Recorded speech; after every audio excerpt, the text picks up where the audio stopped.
Dozen North Country kids put their thinking caps on for this year's Odyssey of the Mind competition. 7 News reporter Chad Charette stopped by Case Middle School, where the competitors told him teamwork is the key to success.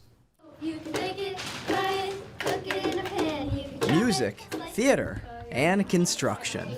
It's a test of wits for kids K through 12. I like to work together with everyone, and it's just fun making new friends. Lauren Harper is one of several dozen kids competing in this year's Odyssey of the Mind competition. Her team's objective, a concert without any instruments. Don't forget to check out our merchandise. This was the regional competition, with 18 teams from 6 North Country schools putting their brains to work. It makes those quiet, shy students open up and become public speakers. Regional Director Tina Groff introduced us to a team from Lowville with some big aspirations. 1, potato, 2, potato, 3, potato, go! I know we did well, so I think we'll make it to states. And they all attribute their success to one thing: teamwork. You can combine ideas to make bigger ideas that work better.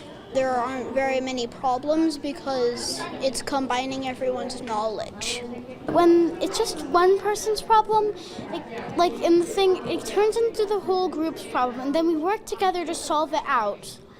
And it kind of builds a relationship with your team members. Every team that placed first in this competition will be making their way to the state finals next month. There, they'll have a shot at securing a place in May's national competition. Chad Charette, 7 News.